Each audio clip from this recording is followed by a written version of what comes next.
सभी ज्योतिष प्रेमियों के लिए मेरा सादर नमस्कार। मैं डॉक्टर मस्तराम शर्मा, वैदिक ज्योतिष अनुसंधान संस्थान टूटू शिमला, साप्ताहिक भविष्यफल 6 सितंबर से 12 सितंबर 2021 तक, द्वादश भाव में ग्रहों की स्थिति,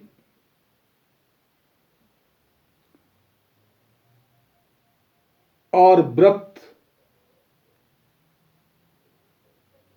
9 सितंबर को गौरी तृतीया का व्रत, जिसे हरितालिका के नाम से भी जाना जाता है, और 10 तारीख को कलंक चतुर्थी है। उपरांत 11 तारीख को ऋषि पंचमी का व्रत लिया जाएगा। मेष राशि पर कोई भी ग्रह नहीं है। वृष राशि पर राहु यथावत बना रहेगा। सिंह राशि में चंद्रमा और सूर्य का योग बना है। उपरांत चंद्रमा 7 सितंबर को रात्रि 10:49 पर जो है कन्या राशि में प्रवेश करेगा,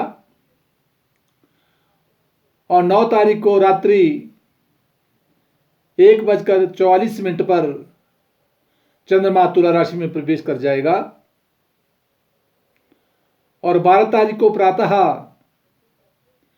4:12 पर चंद्रमा वृश्चिक राशि में प्रवेश करेगा। इस प्रकार कन्या राशि में बुध और मंगल का योग बना रहेगा, और शुक्र सप्तम भाव में मेष राशि से जहां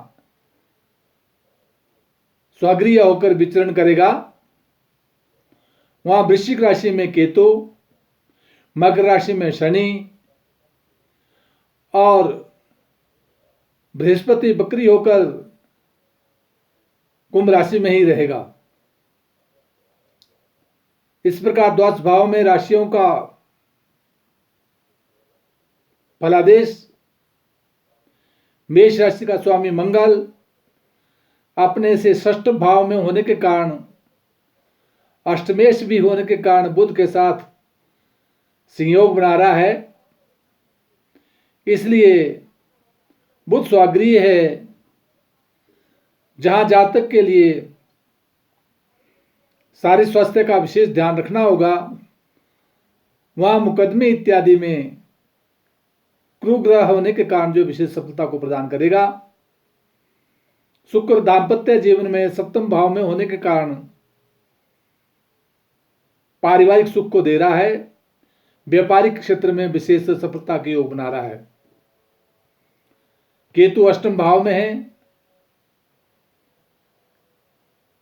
यात्राएं सोच समझ कर करें, परंतु दसम भाव में शनि का होना राजपक्ष से मान सम्मान और प्रतिष्ठा को दे रहा है, और धर्म और कर्म की प्रति रुचि बढ़ेगी, आर्थिक लाभ मिलेगा। वृश्चिक राशि का जातक और उसका स्वामी ग्रह शुक्र, जो अपने से षष्ठ भाव में है, स्वगृह है, इसलिए मुकदमे इत्यादि में सफलता के योग बनते हैं। परंतु सामान्यतः स्वगृह होते हुए भी षष्ठ भाव में होने का अपने शारीरिक स्वास्थ्य का विशेष ध्यान देना होगा। राशि पर राहु और दाम्पत्य जीवन में केतु, पारिवारिक उलझनों से भी बचना होगा। कहीं व्यापार के क्षेत्र में भी कुछ समस्या आ सकती है, उसमें विशेष ध्यान देना होगा।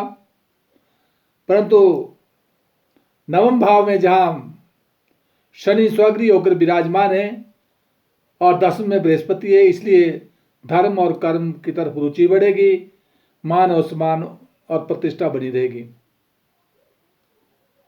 जहां वृष राशि के जातक के लिए सूर्य और चंद्रमा का योग चतुर्थ स्थान में बना है, इसलिए जहां भूमि का लाभ प्रदान कर रहा है वहां कलह से भी बचना होगा। और उपरांत 7 तारीख के उपरांत जो है साक्षात्कार, मित्रों का सहयोग और प्रेम संबंधों में जो है बढ़ोतरी होगी। मिथुन राशि का जातक और उसका स्वामी ग्रह बुध, वो अपने से चतुर्थ स्थान में मंगल के साथ योग बना रहा है, इसलिए स्वगृह होने के कारण जमीन जायदाद प्रॉपर्टी का विशेष लाभ मिलेगा। परंतु मंगल जहां षष्ठ भाव का स्वामी है वहां कहीं माता के शारीरिक स्वास्थ्य का विशेष ध्यान रखना होगा और कोई हृदय संबंधी रोग से भी सावधानी रखनी होगी। दाम्पत्य जीवन का स्वामी जहां बृहस्पति ग्रह अपने से नवम भाव में, इसलिए भाग्य उदय करवा रहा है, मान सम्मान प्रतिष्ठा को प्रदान कर रहा है। यात्राओं के योग बनेंगे और उपरांत 7 तारीख के उपरांत जो है यात्राओं से बचना होगा, कहीं कलह हो सकती है, झगड़ों से बचना होगा। और उसके उपरांत चंद्रमा जब तुला राशि में प्रवेश कर जाएगा तो उस समय शिक्षा के क्षेत्र में विशेष सफलता के योग बनेंगे। कर्क राशि का जातक और उसका स्वामी ग्रह चंद्रमा अपने से द्वितीय भाव में सूर्य के साथ योग बना रहा है, धन प्राप्ति के योग बन रहे हैं। दाम्पत्य जीवन में शनि स्वगृह होकर बैठा है, इसलिए व्यापार के क्षेत्र में और पारिवारिक क्षेत्र में सुख सुविधाएं मिलेगी। वहां जहां चतुर्थ स्थान में स्वगृह होकर जो है शुक्र विराजमान है, जमीन और प्रॉपर्टी का विशेष लाभ मिलेगा। परंतु जहां पंचम भाव में केतु है वो क्रोध पर नियंत्रण रखना होगा और शिक्षा के क्षेत्र में भी उलझनों को प्रदान कर रहा है, विशेष ध्यान देना होगा। और धर्म और कर्म की ओर रुचि को बढ़ाना होगा, क्योंकि धर्म कर्म का जो स्वामी है बृहस्पति अपने से अष्टम भाव में है, इसलिए उलझने पैदा कर रहा है। उसको साकार करने के लिए बृहस्पति मंत्र का जाप करते रहे, हित कर रहेंगे और अर्थ का लाभ मिलेगा। सिंह राशि का जातक और उसका स्वामी ग्रह सूर्य चंद्रमा के साथ योग बना रहा है, मान सम्मान प्रतिष्ठा प्रदान कर रहा है, शारीरिक स्वास्थ्य अच्छा रहेगा। दाम्पत्य जीवन में कुछ उलझनों का सामना करना पड़ सकता है, क्योंकि अष्टमेश बृहस्पति सप्तम भाव में बकरी होकर विराजमान है, इसलिए पत्नी संबंधी कष्ट से बचना होगा। सूर्य मंत्र का जाप करते रहें और साथ बृहस्पति का भी जाप करें तो हित कर रहेगा। परंतु षष्ठ स्थान में जहां शनि शत्रु क्षेत्रीय होकर स्वगृह है, षष्ठ स्थान शत्रु का होता है और वहां स्वगृह होकर जो शनि विराजमान है, इसलिए मुकदमे में विशेष प्रकार की विजय मिलेगी। और जब यही चंद्रमा 7 तारीख के उपरांत रात्रि 10:49 के उपरांत जो है कन्या राशि में चला जाएगा, तो 7 और 8 तारीख को कहीं बाह्य स्थान के यात्राओं के योग बन सकते हैं। कन्या राशि का जातक और उसका स्वामी ग्रह बुध स्वगृह होकर विराजमान है, मान और सम्मान प्रतिष्ठा को प्रदान कर रहा है। परंतु अष्टमेश मंगल भी वहां है, इसलिए चोट इत्यादि से बचना होगा, क्रोध पर नियंत्रण रखना होगा। द्वितीय स्थान में शुक्र स्वगृह होकर विराजमान है, धन प्राप्ति के योग बनेंगे। और तृतीय स्थान में जहां केतु है वहां अपने भ्रातृ सौहार्द में जीवन बनाने के लिए भाइयों का सहयोग लेना होगा, अन्यथा कुछ बाधाओं का सामना करना पड़ सकता है। वहां जहां पंचम स्थान में शनि स्वगृही होकर विराजमान है, बौद्धिक विकास होगा और दाम्पत्य जीवन में कुछ समस्याओं का सामना करना पड़ सकता है, विशेष ध्यान देना होगा। तुला राशि का जातक और उसका स्वामी ग्रह शुक्र स्वगृही होकर विराजमान है, मान और सम्मान प्रतिष्ठा को प्रदान कर रहा है। वहां दाम्पत्य जीवन और व्यापार घर का स्वामी मंगल अपने से द्वादश भाव में होने के कारण जो है पत्नी पर जो है शरीर पर कुछ व्याय करवाने की संभावना बना रहा है। रोग इत्यादि से बचे और व्यापार क्षेत्र में कोई नया लेन देन कर रहे हो तो उससे बचे, क्योंकि यद्यपि जहां तुला राशि के जातक के लिए 7 तारीख के उपरांत रात्रि 10:49 के बाद समय अच्छा नहीं है, विशेष ध्यान देना होगा। परंतु जमीन जायदाद और प्रॉपर्टी का विशेष लाभ मिलेगा। वृश्चिक राशि का जातक और उसका स्वामी ग्रह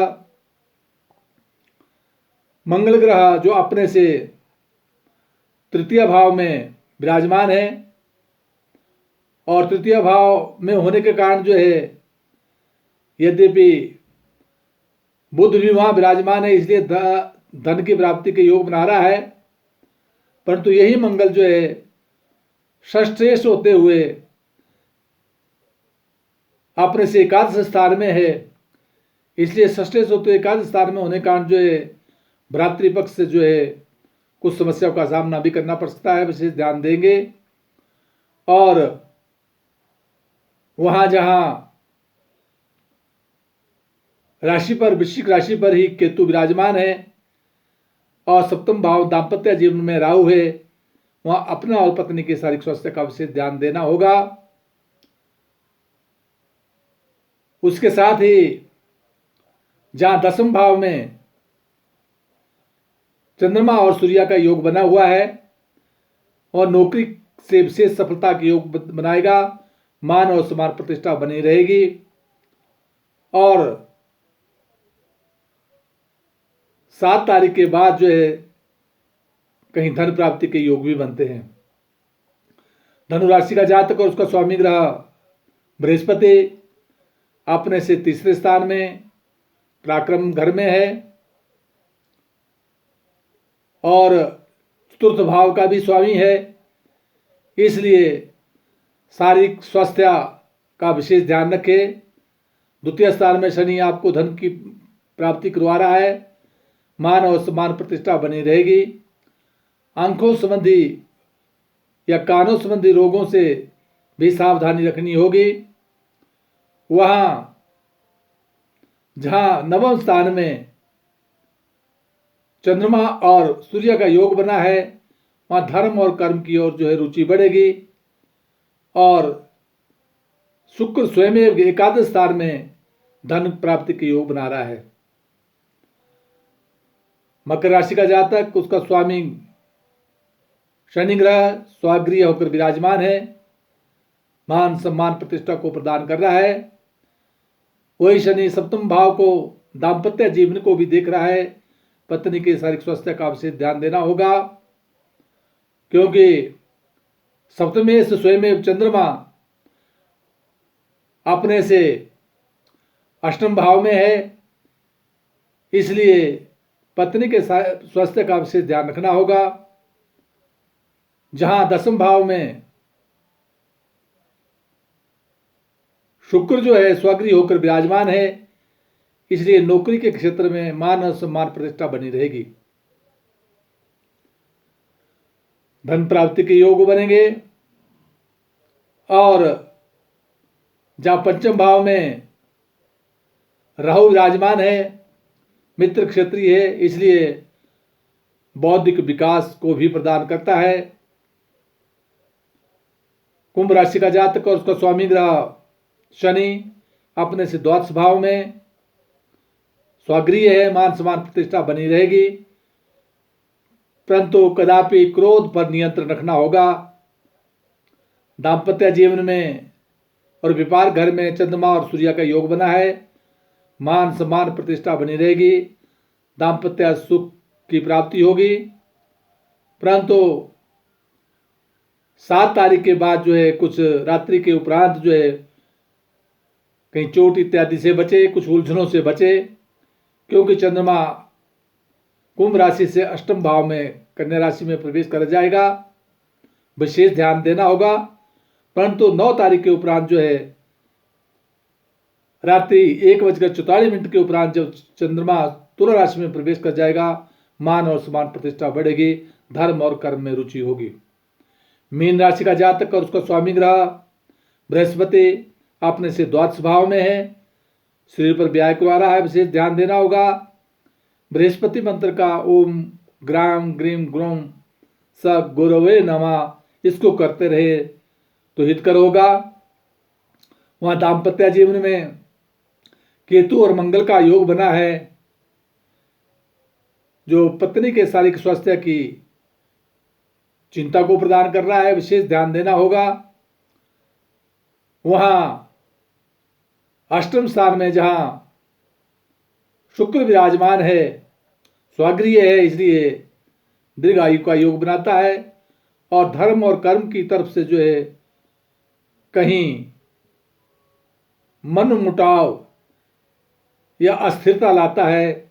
इसलिए केतु के लिए केतु मंत्र का जाप और साथ जो है केतु ग्रह की शांति के लिए उसकी वस्तुओं का दान करते रहे तो हितकर होगा। जहां चंद्रमा जब 7 तारीख को रात्रि के समय कन्या राशि पर आ जाएगा तो शुभ रहेगा, और उपरांत चंद्रमा जब कन्या राशि से तुला राशि में प्रवेश कर जाएगा और मीन राशि से अष्टम हो जाएगा तो उस समय कहीं यात्राओं में बाधा आ सकती है, कहीं चोट इत्यादि लगने का भय होता है, विशेष ध्यान देना होगा। जय हिमाचल, जय भारत।